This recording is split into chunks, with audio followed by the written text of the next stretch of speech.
Yes, we are live now. So I'm gonna start. We are live. So welcome everyone once again to all the listeners who are listening and who have missed the first episode. This is a continuation of the second episode of messaging, which is the most powerful communication channels that we have in today. And today we are once again delighted and excited and also appreciate our guest speaker, Bill Doolan, who runs the Spirit Media in US. No recognition or no introduction for him, I have to say. He is an Emmy-nominated producer and director of Spirit Media, but also US-based creative agency. He has created these marketing disciplines of relationship marketing, and he's also advisory council to the Stanley Foundation and works to teach every young person to discover the hero inside. And so what a pleasure once again to invite him to this show of us of a typical topic which is very important and very critical for our emotional well-being, for our mindsets, and for a human kind of existence in the today's artificial intelligence, which we haven't tasted, possibly just teaser of it started, and we will be uncovering a lot of things today. So without any further ado, I'm going to go back to my beautiful co-host who is back once again, and she has already been there before with Bill, and so it's a real pleasure. So over to you, Beck, and then we'll go back to introduce Bill. Thank you. It's great to be back and be back on the podcast with you. I am super excited to be here today. And as you mentioned, yes, Bill and I, we have been on podcasts together before, and it's always very pleasurable. We can talk for hours, so I really enjoy our conversation. So I'm very excited to be here today and to be here with you, Shalish, to I guess just unravel what the topic is and the series that we're on at the moment. We're going into messaging. So yeah, over to you, Bill. Thank you so much for being with us today. It's a pleasure, like always. It is so good to be back, and I got to admit, it's great to see you back. It's always fun. We always have great discussions, and for anybody tuning in, look, we'll try to keep this under 3 hours today. Yeah. So it'll be an efficient show. Yes. Yeah. So Bill, I want to come back to you with where we left off last episode. Was amazing insights that you gave us, and what a journey that today every human is so important for messaging, morally, ethically, all sorts of things, which is very, very for our emotional well-being and for our evolvement as a human, and to pass on the legacy to the another next generations, because these communications, this, as I always say, the stars, the moon, the sun are not going to go away. They are going to be here. So those are the channels of communication will always be here. That's probably why you can see my background is all stars and skies. Yeah. But today we are going to uncover from you, and we would be more interested in knowing more about the so-called the 10-digit human address, which you were talking about. And so let's start on that and just see, unravel what best the market that we are in today. So humans, without market, humans is not there, and humans has to be there in the market. So there's a great coincidence, co-collaboration, correlation. So let's touch on this 10-digit human address that you are talking about and that you want to let all listeners know from you. Let's start from you, Bill. Give us something. Well, sure. This is really a natural takeoff with where we were in our last interview, and part of that last discussion, just to make sure we have context, is to recognize that when we talk about the 7 disciplines, which are the framework of of my book and the marketing program that we advocate for really starts with clarity of purpose and missions and understanding our values and our brand values. And I'll go much deeper in my next book, about really the idea of a brand soul. And that's really what separates us from machines, is the idea that humans really have souls. We have the capacity to genuinely care, to genuinely form relationships. So once we understand that framework of why we exist, why our businesses exist, much deeper than the idea of let's just score financial points, let's just produce really beautiful spreadsheets and balance sheets so that we can sell off stock or whatever like that. It's not to say that those metrics aren't valuable. Those are valuable. But absent of that, it misses the most powerful privilege we have in business. And that is the ability to use our lives and our work and our business to actually have a positive impact on the lives of others. Of course, after we go through all the things that are great marketing, one of the ingredients that I encourage people to genuinely consider is, do you really care? Are you about just scoring points? Or are you about making a difference? There's a way to do both. Yeah. And so once you identify that, you get into clarity about the market. And look, we can't spend time having a cup of coffee or a cup of tea with every single friend, every single engagement. And that's where the idea of developing avatars and personification comes in. And that leads to this idea of a human address. For example, I know that Beck lives somewhere. And if I want to mail her something, I put an address on it. And we've come up with a modestly elaborate system that breaks things down by your country, your region, the code or numbers that are attached to that region. Then there's address, maybe there's a house number, and then ultimately it's the person that's in there. These are the tools that we use to find you and to connect with you. But most marketing tragedy kind of looks like people taking a plane with a banner and flying it around the city, hoping that someone's going to see it and recognize it. You may connect with the person who needs to see this message, or they might be inside and completely miss it. And guess what you're probably going to do? You're going to share a lot of messages with people that are going to completely ignore you because they're not meaningful and relevant. And so this is where a human address comes in, because if I want to talk with Beck, or I want to talk with people like Beck, I need to understand her better. So going back to then, what does that address look like? Once we have clarity around who our audience is, and we haven't gone into that too much, but I'll just plant this seed. Ultimately, in your heart of hearts, I believe the most purposeful, powerful businesses don't just sell to people who will buy from them. They will produce products and services for those they generally feel called to serve, and the ones they feel they can make a profound difference in. Now, some of those are massive, some of those are very personal. But once we get down to that audience, and sometimes, in fact, I was just talking to a dear friend, and one of the things that I asked her was, think about your existing clients, okay? And think about the ones that you just love. And what are the factors that impact that? Is it because they pay you? Sure, that can be good. Is it because you share a mission? Yes, that can be good. Is it because you're uniquely positioned to solve the problem they need? Yeah, that's really good. And there's a bunch of those that I also include in my book. But one of the ones that it kind of really where I call the rubber meets the road. Are they the client that you wish you had 100 of, or you wish you had 1,000 of them? You said, give me more of that, because I know I can serve them in a profound way, and it feeds my soul.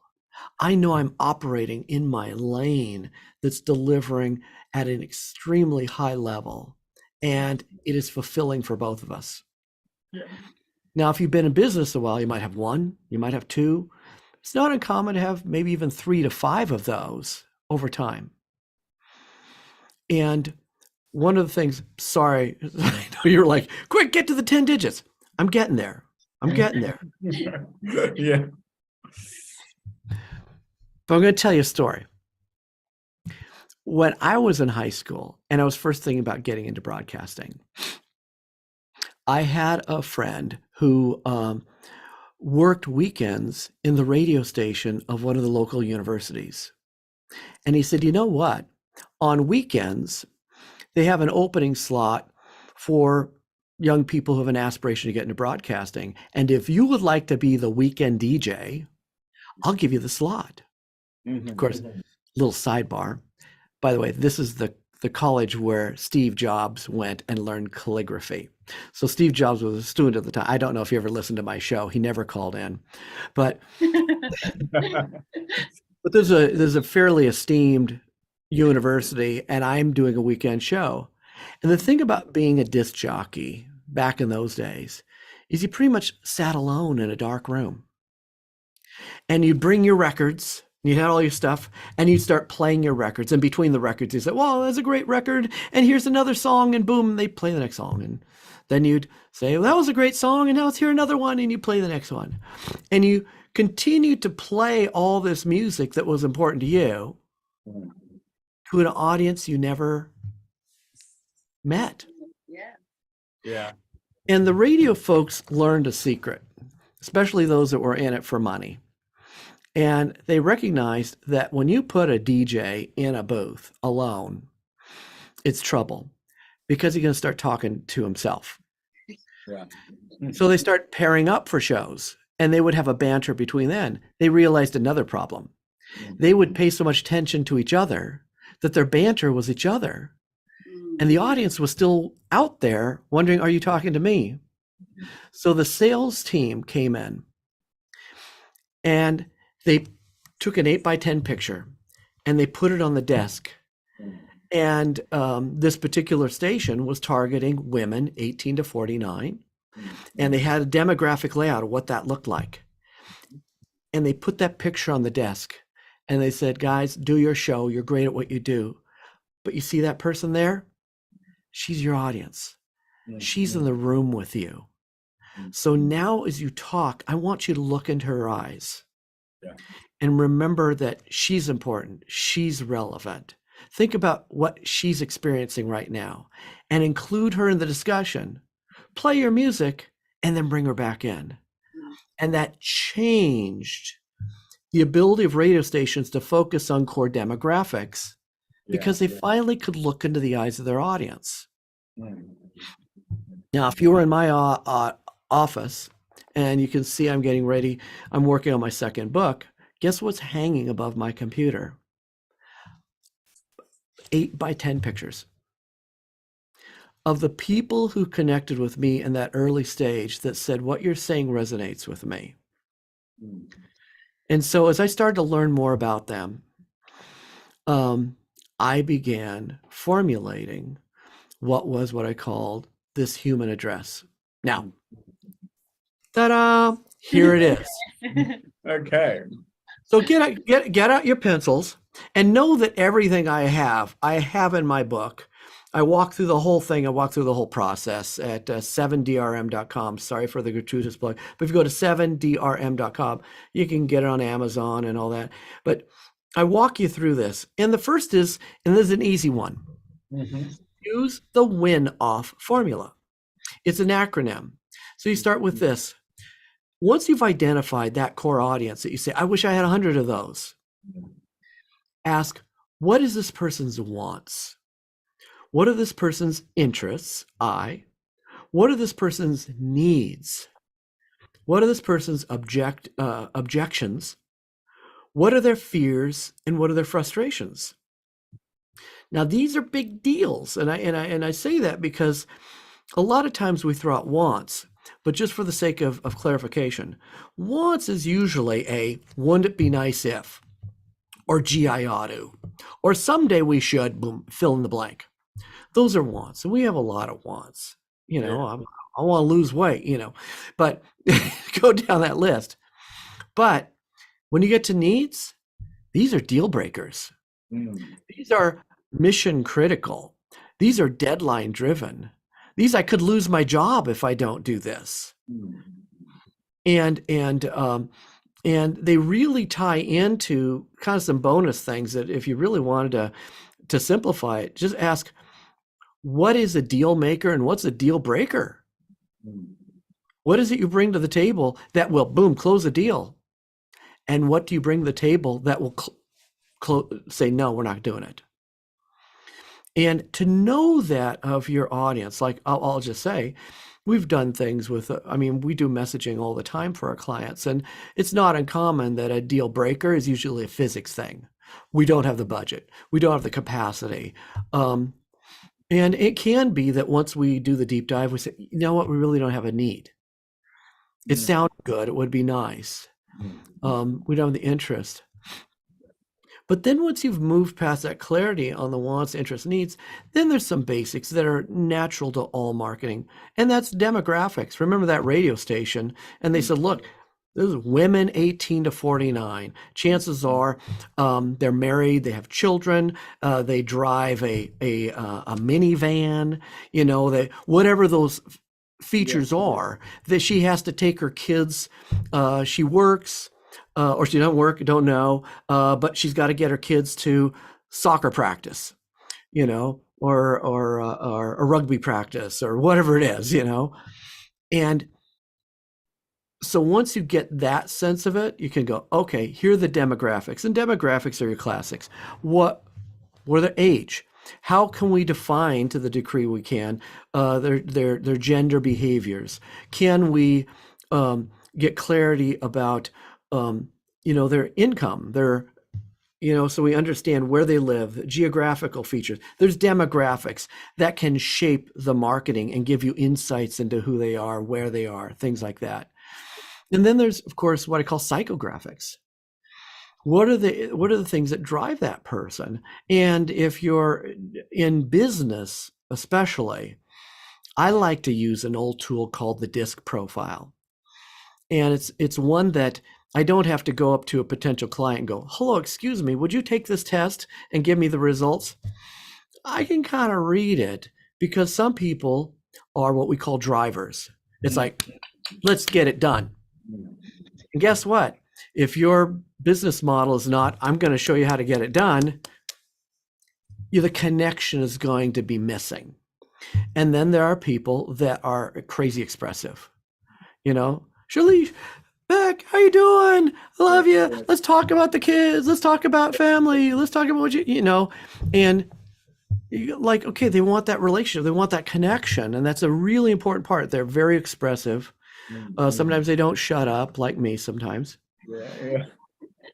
We love that about you, though. Well, it's not bad for a podcast, okay? Crazy irritating over dinner. And then there's the people that are very, very sensitive. They feel deeply. They don't always express it, but the things that you say and how you say them, and the nature of the relationship and the process, whether it's honoring or dishonoring, those people feel deeply, and those play a critical role in the connection. And then of course there's the high C, which is really more of that analytical type. Give me the facts. Give me the stats. Show this to me. A lot of these are the CFOs, the chief financial officers, the ones who eat and breathe spreadsheets for all their meals. Yeah. They know how to do all that. And guess what? On a complex sale, it means, like in my case, most of our companies that we work with are larger companies. It means that the buying decision might go through the marketing department. CFO is going to look at this. The CEO might look at this. The chief commercial officer and someone who's involved in sales may look at this. Or in some cases, we just finished a large project that had to do with human resources, and the HR people had to review all our material. And so when you understand the styles, that's one of the other factors you have to consider is who are their influencers, Yeah. both Absolutely. corporately, but also what are their media behaviors. Mm, mm. Now, I say this with absolute respect. I've been somewhat active on LinkedIn. I love the platform, and I've been sharing information on that and forming some relationships on that. But guess what? If my clients are not on LinkedIn, Yeah. I could spend 40 hours a week on LinkedIn and have zero return because I did not consider the media behaviors of my audience. Mm, Yeah. absolutely. Mm. You know, So is it the awareness is the starting point for this messaging? Or is it the what you mentioned about the demographics and the behavioral and the psychic of the people? What is comes first to understand before even we go down or before we even start messaging or start expecting to get results of our messaging? great question. Absolutely great question. And the first thing is know them. Yeah. Know them. Because when you know them, two things are going to happen. Two critical things are going to happen. One, your messaging is no longer just going to be you spraying about your company, spraying about your service, spraying about your product. Mhm.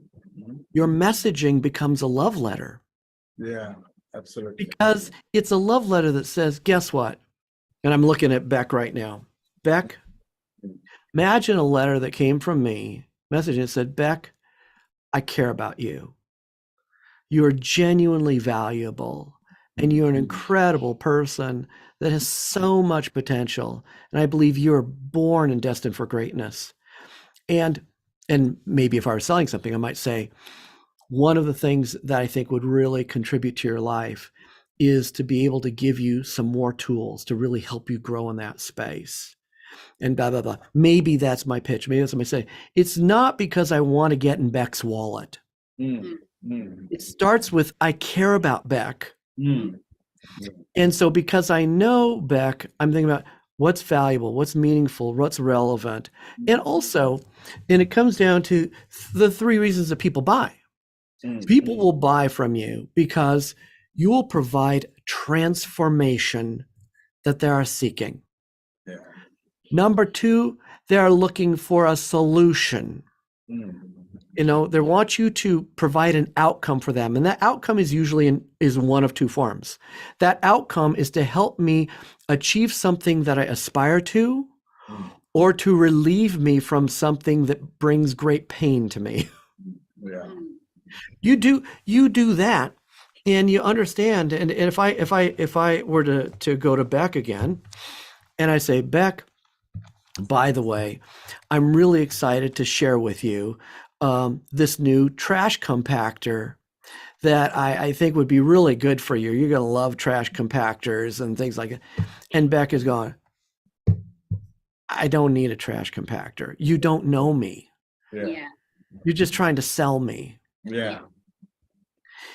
So when you know your audience, Mm. that means that now you can start with the right message. Now the message is the seed. It's the nucleus. Mm. Now, when you share that nucleus, there's actually three components that are really important about that. And I'm expanding into some of the other disciplines here a little bit. First is with that seed, you're able to share that because you move really into the creative. Yeah. Because the good messaging is more like a spreadsheet because it intersects what my audience wants and then an understanding for you. What are my features? What are my benefits? What are the benefits of the benefits? What is the cost of not using this product? How do I prove this? What is this? What way is this different from other products in that category? And even when you talk about proof, this is where the creative now will springboard. Yeah. You prove it and you tell that through either facts, statistics, case studies, testimonials, and stories. Mm. And once you have that message, then you have to decide who's going to be my messenger. Okay? I'm going to give you a preview of my next book. Mm. I'm going to tell the story. Does everybody here know Whitney Houston? Yeah. Okay. God bless her soul. Probably one of the most prolific, beautiful, beautiful, beautiful singers Absolutely. ever to live. Mm. And there was a great story, a great producer, David Foster, who worked with her on the filming of The Bodyguard, a movie that she did with Kevin Costner. And in that, as they were crafting the storyline and everything like that, and they cast Whitney for this, the song that became quite iconic for Whitney was that song, I Will Always Love You. Yeah. Now, that song was written years ago by Dolly Parton, Mm. a country artist, and sung by Dolly Parton. A beautiful folk song, in her little voice, how she does it. Dolly was a good messenger. Mm. The song was a good message. Mm. Mm-hmm. But then in the hands of Whitney Houston, Mm. and that pause that will forever bring chills to your Yeah. soul, when she stops Yes. and then she belts it out and she sings it from the depth of her soul. Mm. That's the power of a right messenger with a message. Yes. And that's really, for us, when we talk about messaging, we cannot separate the power of casting the right messenger. Absolutely. Yeah. And it's one of the reasons that, like, for example, coming up, we have a big event here in the United States called the Super Bowl, big football event, and it's really an advertising mecca. Definitely. And Yeah. and of all the ads, in fact, over half the people that watch the Super Bowl say they watch it for the ads. Yeah. And that includes me. I record it, I study it, I watch it. I'm a student of all they do. And 75%, this last year, 75% of the ads used celebrities in their messaging. Mm. And it gets back to the question that you asked, really. Mm. And that is, what is now the next step? As you've crafted that beautiful intersection between your audience, what their wants, needs, fears, frustrations, and your core messages, and now you get this nucleus. You create what we call a core message. And now there may be sub messages, like, for example, if you have 3 markets, they might share the same core message, but you might have a unique message for this one, and a unique message for this one, or a unique message for this one. So you weave that into this tapestry, and then you decide who is your cast. Because, getting back to your point, the journey from knowing nothing to the journey to having a relationship with this company starts with awareness. Mm. Yeah. So how will we create awareness in a way that's meaningful? Mm. And then how will we, in that campaign, because it's a campaign, it really is, it has to be thought of as a campaign. It's like a relationship. It's not like, playing bingo to find who you're going to marry. It's just, check the, it's the idea of, if we really want this big, start with awareness. And from learning, that campaign has to move to the next step of learning, learning to understanding to embracing.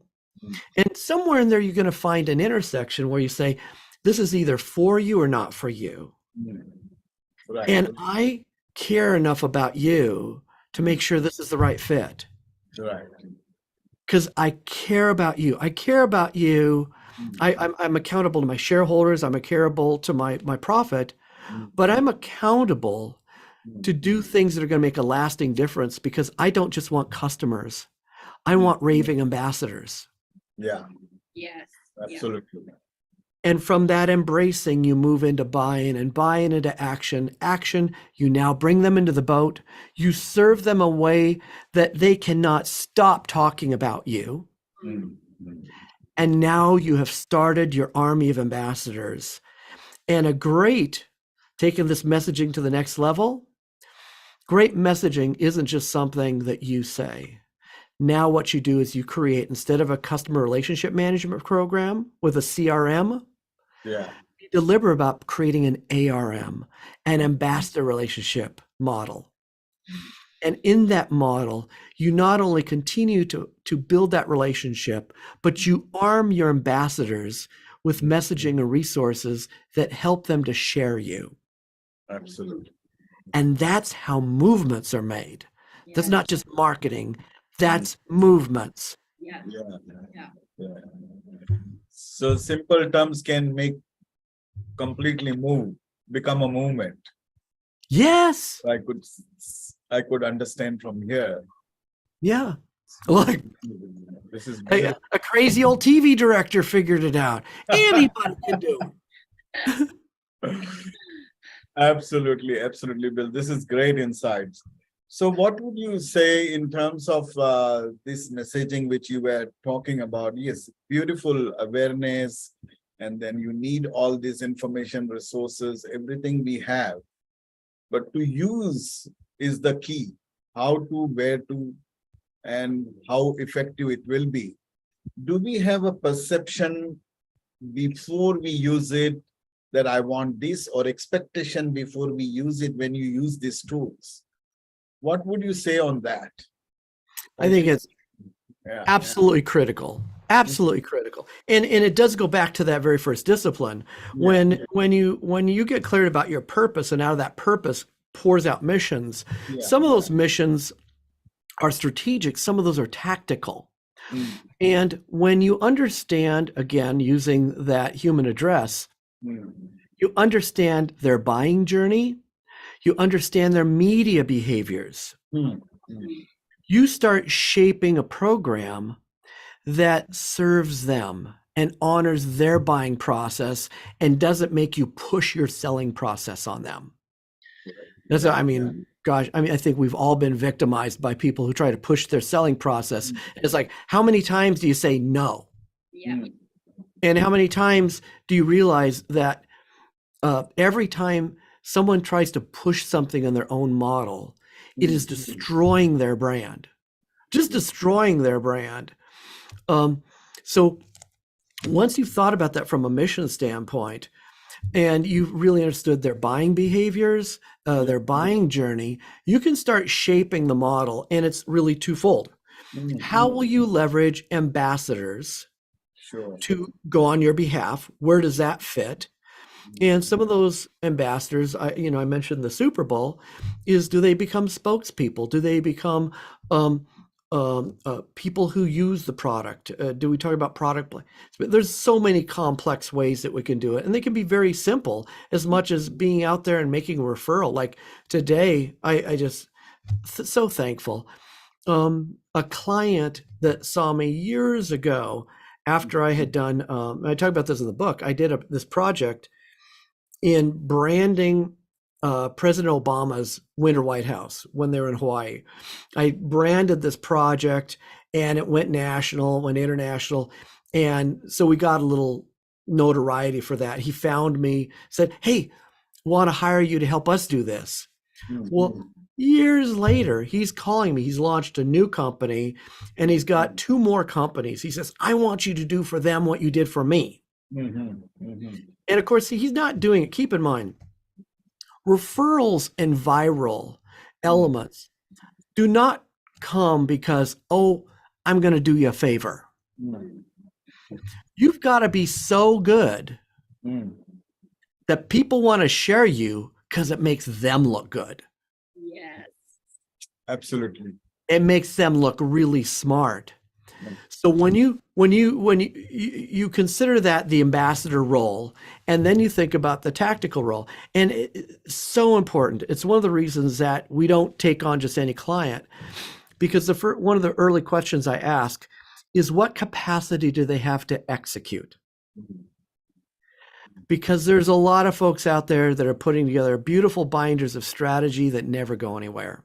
Yeah, yeah. There's business people around the world that know infinitely more than they've ever executed. Yeah. Mm. Correct. And they have that gnawing feeling going, ugh. And they're frustrated because they know what could be, but they haven't done it because they haven't thought in great detail about what it really takes to execute. And I'll give you a quick note on that for anybody watching this. Look, if someone hires us, we work on 3 levels. Strategy, that leads to the creative. I'm trying to put my hands in a row here. It leads to the creative. Yeah. And then from the creative, it leads to execution. Mm. And I had a real heart-to-heart with a company that wanted to bring us on. And I said, look, I love to work with you on strat. I believe in what you're doing. I think we can help you with the creative and help deliver a framework that's going to help brand you, message you, do all stuff. But they couldn't execute. And so I said, look, here's what's going to happen. When we go into the execution phase, you're going to have to ask, do you internally have the resources to execute? There's 2 ingredients you need. You need expertise and capacity. Do you have the expertise and capacity to execute? And if you say no, say, that's okay. There is another way. Do you have resources to contract people who can bring expertise and capacity? And they can say, well, okay, so what's your budget for execution? Or there's a third way, and that is, can you hire and bring on talent who have expertise and capacity? You're going to need one of those 3 things or a combination of them. And if we can walk through your plan, we can divide up what those roles are so that we don't just sit on a binder of what could be. We actually celebrate a campaign of what will be.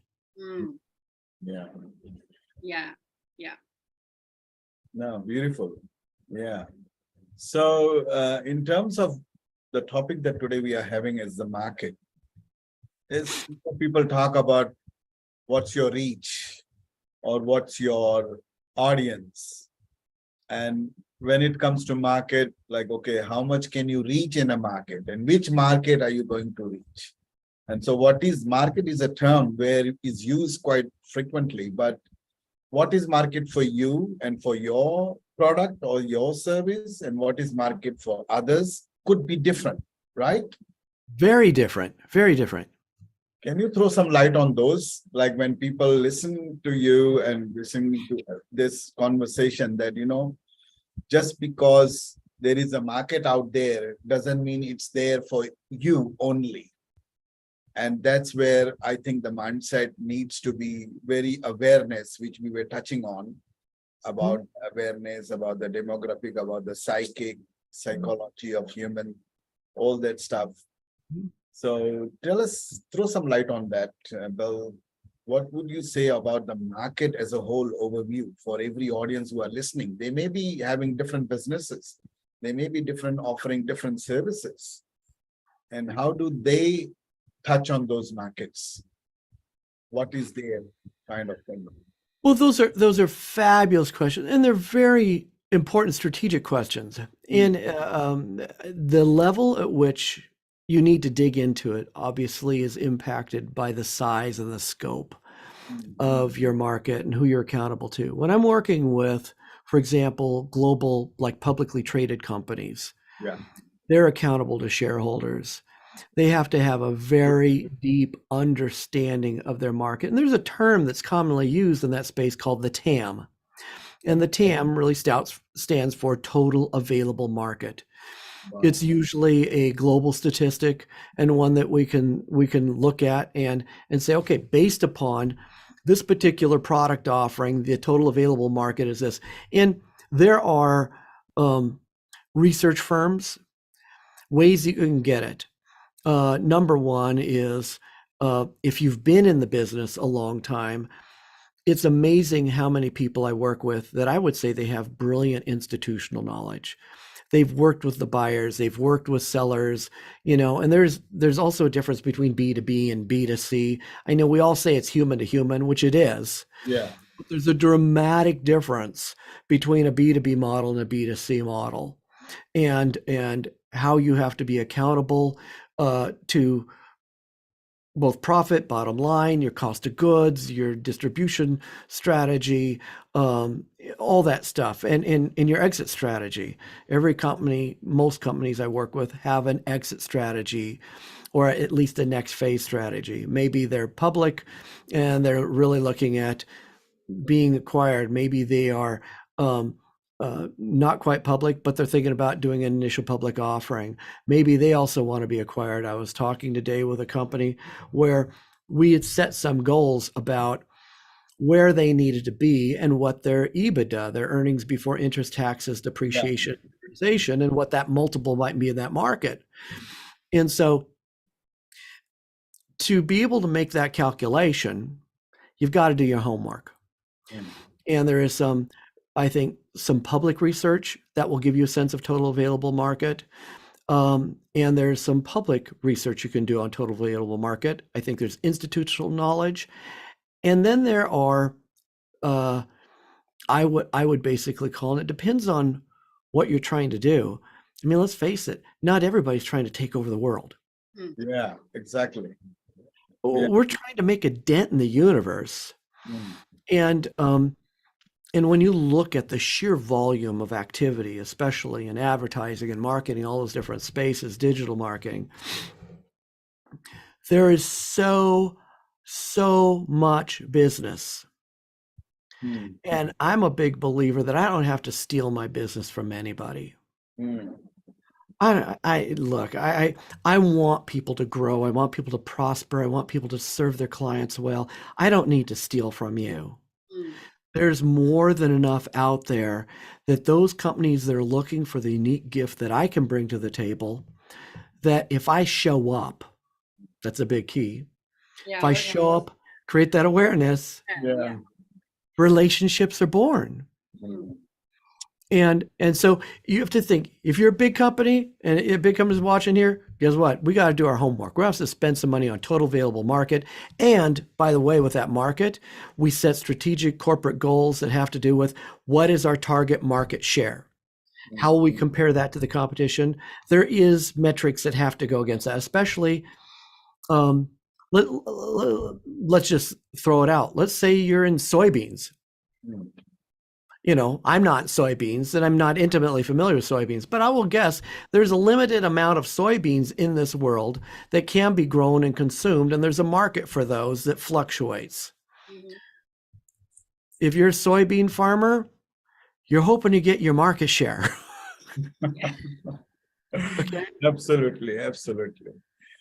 Yeah, no, this is brilliant. Bill, I wanted to touch on the emotional well-being part of it, where we touched last time, and then now market is also makes you anxious, creates lots of anxiety, expectations, when it comes to that. And this is a real situation for every human who wants to have these wants, which you were touching about before.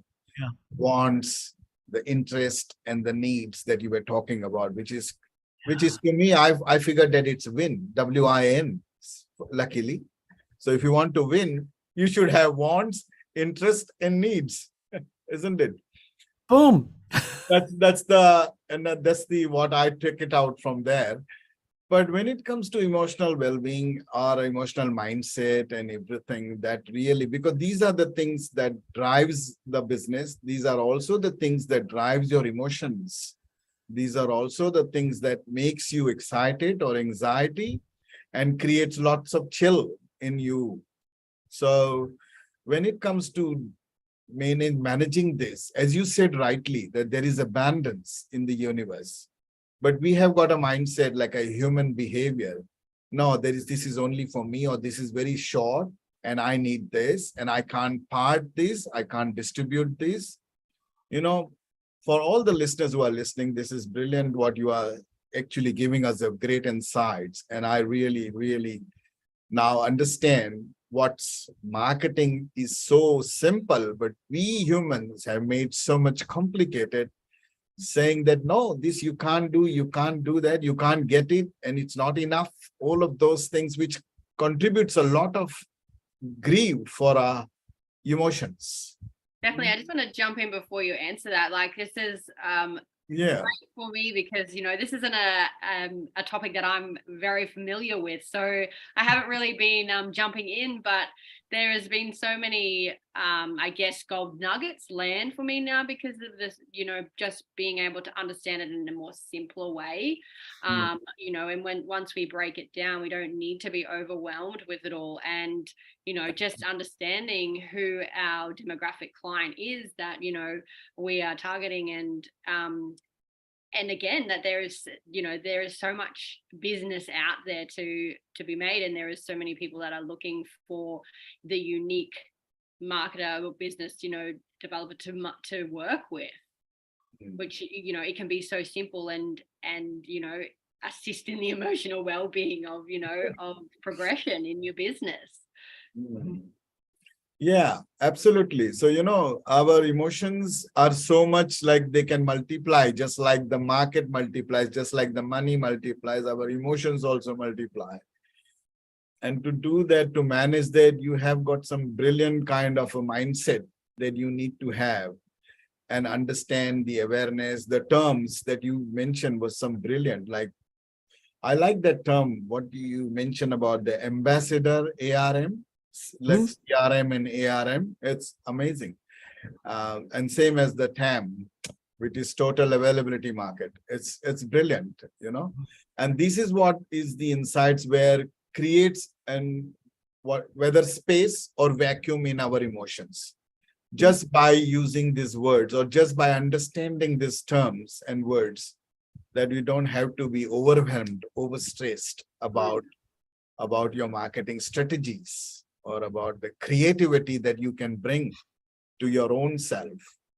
What message have you got for these mindsets of human behavior?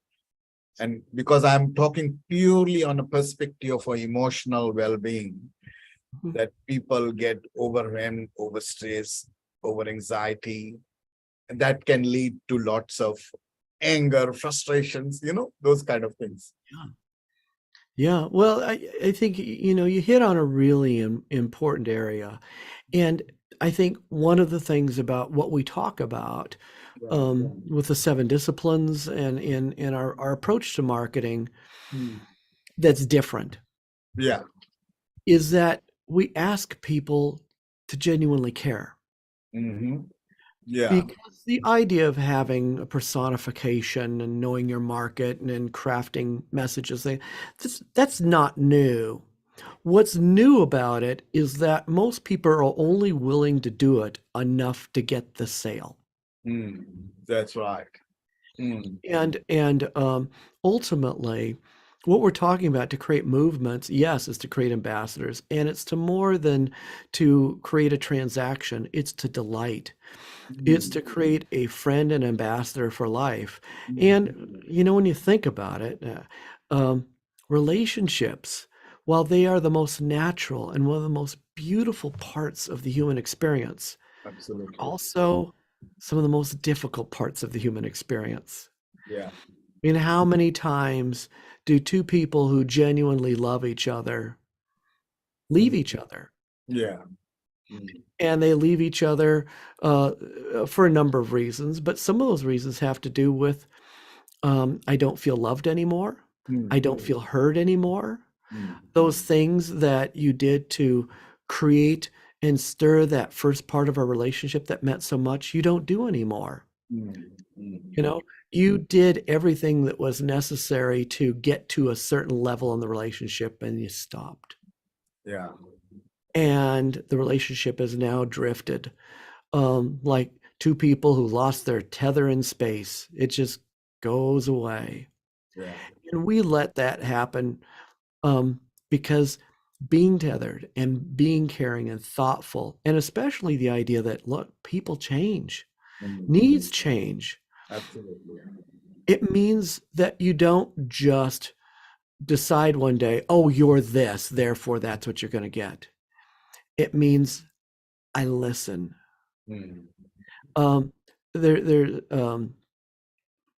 There's a way that a great marketer postures himself where you actually lean in. You say, can you look into the eyes of your audience? Can you lean in to hear the whispers of their soul? Mm. That is where I believe the greatest rewards of marketing and being in business can multiply and make a difference in the world. Now, for those that don't, I think there's a real danger. And the danger is this, that there's a lot of money being made. And I would say the new global currency is not some country's currency. I think the global currency is eyeballs. And whoever can attract the most eyeballs can monetize that into the most money. And the way we monetize eyeballs, unfortunately, is morally neutral. It does not consider what the impact of screaming for your attention, of trying to fill your head with constant words of sensationalism and division that will cause you to turn your head and watch and absolutely do nothing to feed your soul and improve your life. But I'll be able to take your eyeballs and I'll be able to monetize them. And that is a moral dilemma that is the nature of media enterprises all around the world today. And that's one that we can't say, oh, well, how do we stop that? What we do is we stop that by being abundantly aware of what's really going on and making very conscious choices about who will steal our minds and our hearts. So that's an issue we face. The other issue that we face is, I believe, the greatest addiction in the history of mankind is happening right now. And it's the addiction to dopamine. It's those little dopamine hits that continue to give you triggers of happiness and give you trigger after trigger after trigger, whether it is, again, through a media source, through a video game, through a sales. Ring the bell, you just sold it. Spike the football, you made it to the end zone. And you're playing a game in an arena and screaming about how wonderful the score is, really to an empty arena that the only person cheering is you. Absolutely. And that's the dopamine game that when people realize that we have replaced real fulfillment with the illusion of temporal happiness through dopamine hits, that will be a wake-up call. And until then, you're right. You mentioned depression, a sense of dissatisfaction, because the dopamine does go away. And you can't continue to trigger over and over again. And the loss of that will lead to a sense of sadness, depression, cultures that are really begging for meaning. Because the game they played no longer satisfies them. And for those of us in media and marketing, we know that we have to capture people's attention. We need to help rise above the noise. These are all valuable tools when done for an honorable reason. But we have to be very cautious that we're not being part of a corrupt system that's really hurting people at their core. Absolutely. Yeah. Very well said that. I think that's the beautiful statement that you made, because we can be easily corrupted in the current system. Because the way we copy or we follow other marketing or other people's minds is just not the right, but it's what we do as a human. So with that, I mean, this is brilliant. I really want to talk more and more about this, as we know that we are going to do another topic and another series, or continuing this series. So to all the listeners, as you can see, this is amazing insights that we are getting today. But I want to touch in finally in this year, where I want to finally end. Last question for me is, in this volatile market world that we are living in, today's world, where there are so many dynamics of international changes, just like we have as a human being, we have changes in our mind, and to create strategies, to create awareness or whatever we want. Our wants are increasing, our needs are increasing, our interests are increasing based on the dynamics of the market that is changing, or based on the international markets, different people at different countries changing. What's your final message to these kind of changing environment? Because this directly affects our emotions, but also whether we are looking for expected result or whether we are looking, as you said, a value-based relationship that we want to create, irrespective of whatever the result is. What's your message to the audiences who are listening to this and to this final kind of analysis of what we discussed today? Well, I'm actually very excited about what's happening in the world, and while circumstances that have led to this moment that has forced us, into computers and to laptops, and the fact that we can talk around the world and we can form the relationships that we form, I think it mind-blowingly wonderful. Now, do I wish I could be with you and give you a big hug? Of course, that would be nice, but it doesn't change the fact that you and I, the three of us here, are able to share ideas, and each one of us have different life experiences, different cultural experiences, different belief systems, different things. And it is the diversity of our life experiences that it reminds me of watching a beautiful orchestra play. Because we have people who have very different specialties. I cannot relate to someone who plays the oboe. I can't relate to the person doing the tuba. I can relate to the person doing the keyboards and maybe the guitars and the drums, things like that.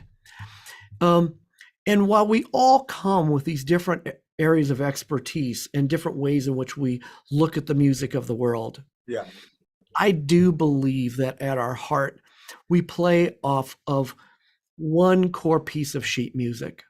And that core piece of sheet music says that every human being wants to be loved, wants to love, and wants to live a life of significance. And when we spend more time celebrating our shared values and lift each other up to help each other realize our greatest potential, our greatest destiny, our greatest skill sets, especially within the harmony of this beautiful orchestra of humanity, I believe there's incredible opportunity. There will be challenges when the tuba guy decides to play louder and get in the way of the drum guy. Tuba guys are like that. And it's going to be tough when the oboe guy decides he's going to do a solo in the middle of a quiet interlude. They say, no, we're going to have that. Because there are people and cultures that they believe that they need power because they fear that it will be taken away. That's natural. And so we will have to live to some degree with the tension that also comes with the human experience about wanting to have power, wanting to have authority, wanting to be in a place of leadership, wanting all of us to be the conductors. But when we make the values and the missions and the aspirations of humanity, and for me, the divine, the real conductor, I'm happy to share the stage with anybody because I want you to succeed to your greatest level. Beautiful. Yeah, I couldn't have said it any better. I was like, there is a lot that is landing for me right now, and I really appreciate this conversation. Not having a lot of marketing knowledge myself and understanding, it's been a really enjoyable conversation for me to be a part of firsthand and to absorb your knowledge. So I appreciate this conversation. Well, it's a powerful message, Bill, that you mentioned in the end was ultimately we all thrive on each other. We all have to hear some purpose to support each other. And marketing is something very, very that we do every single moment because we try to show our existence. That itself is, to me, is like marketing, to be honest. That's the way I describe. But I want to take this to the audience and just end up this with this final message, which I learned is one beautiful, which is total availability, TAM, what you said.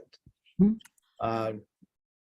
Total availability of market. Which, by the way, the TAM, that's not my term. That's a, I know. yeah.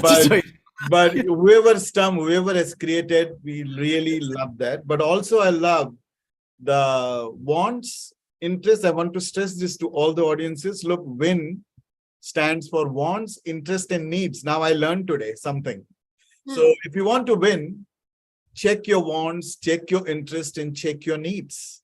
That's what I would say in the end with this conversation. And I would like to take this opportunity once again, Bill, for you to thank you. Not enough, but I want to continue this conversation for all our audiences who are listening with another messaging series continues with another topic that we can open up the layer for our audiences. But with that, I really, really appreciate once again, Bill. Thank you so much for coming once again and doing this with us. We appreciate your knowledge and what a wealth of knowledge that we have gained. I mean, people who are not marketing can become marketing today. They can become marketing. Is that what it is, Beck? Yes, I would definitely agree. There are so many little pockets of knowledge in your brain, Bill, and I appreciate your time and being able to share that with us all. So thank you. Yeah. So with that, I end this. And Bill, thank you once again. And you can have your final last word for the audiences. And we end it. Hey, my final last word is love with all your heart. Whether you're in business or life, whatever you are experiencing, take that pause and make a decision to love with all your heart. When we do that, just that alone will make a profound impact in the universe. And it's good for marketing, but even more important, it's good for your soul.